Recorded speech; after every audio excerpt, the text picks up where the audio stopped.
Welcome বন্ধুরা, Rumpa's healthy food চ্যানেলে সব দিনের মতো আজও সবাইকে স্বাগত। আজ আমি আপনাদের জন্য বানিয়েছি নিরামিষ ঝিঙে পোস্তর রেসিপি। আর তার জন্য আমি বাজার থেকে 500 গ্রামের মতো ঝিঙা নিয়েছি। এটি গোটা অবস্থায় কেটে এইভাবে কেটে নিয়েছি। আর নিয়েছি পোস্ত, এটা আমি ফাইন পেস্ট করে বেটে নেব।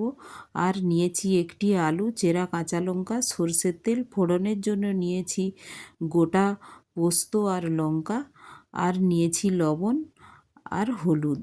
এই কয়েকটি উপকরণেই এই রকম সুস্বাদু একটু রেসিপি। তো অবশ্যই দেখে নিন কিভাবে বানাবেন।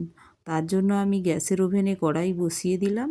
আর ওটার মধ্যে দেখুন 1 টিস্পুন কি 1.5 টিস্পুন হবে তেল দিয়ে দিলাম। তার মধ্যে ফোড়নের জন্য দিয়ে দিলাম গোটা পোস্ত আর লঙ্কা। তার উপরে দিয়ে দিলাম কেটে রাখা আলু আর দুটো যে কাঁচা লঙ্কা নিয়েছি এটাই। আমি কাঁচা লঙ্কা দিয়েই রান্নাটা করছি। আর গরমকালে কাঁচা লঙ্কা দিয়ে রান্না করলে রান্নার পুষ্টিগুণটাও ভালো থাকে আর শরীরটাও ভালো থাকে।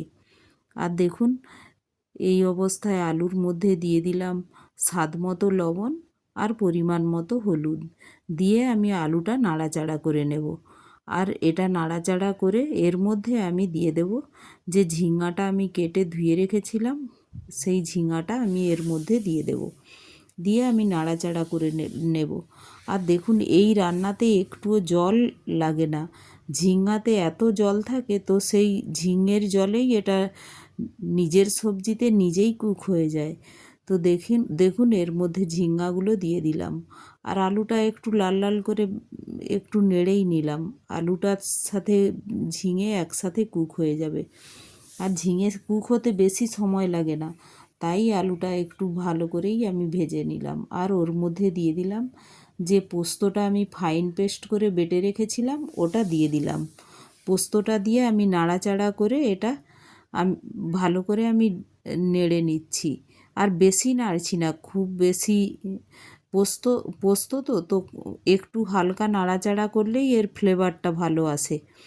তো আমি হালকা নাড়াচাড়া করেই এটা ঢেকে দেব।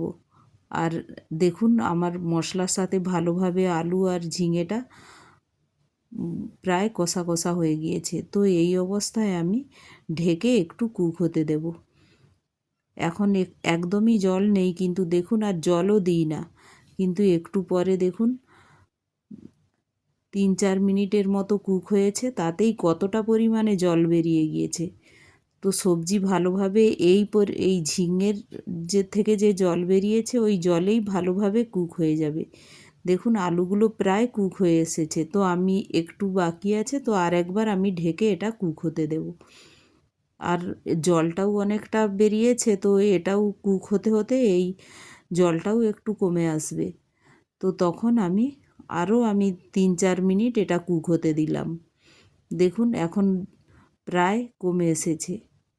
আর যেহেতু ওর জলেই ওই ঝিঙে থেকে জল বেরিয়েছে, ওটাই কুক হচ্ছে বাইরে, তো টেস্টটা খুব ভালো লাগে। বাইরে থেকে কোনো জল আমি অ্যাড করি না, তো টেস্টটাও খুব ভালো লাগে। আর পোস্তর ফ্লেভার তো আপনারা জানেন, হালকা হালকা ফ্লেভারও আসছে, খুব ভালো লাগে নিরামিষ রান্নায় গরমকালে। তো এখন আমি গ্যাসের ওভেনটি বন্ধ করে দিলাম, দিয়ে আমি একটু রেস্টে রেখে দেব। দেখুন একটু রেস্টে রেখে দিয়েছিলাম, সবজিটি কত সুন্দর হয়েছে। তো এইভাবে গরমে হালকা হালকা রেসিপি অবশ্যই বানিয়ে খাবেন। আর আমার রেসিপিগুলো ভালো লাগলে একটি লাইক, শেয়ার ও সাবস্ক্রাইবও করে দেবেন। Thank you.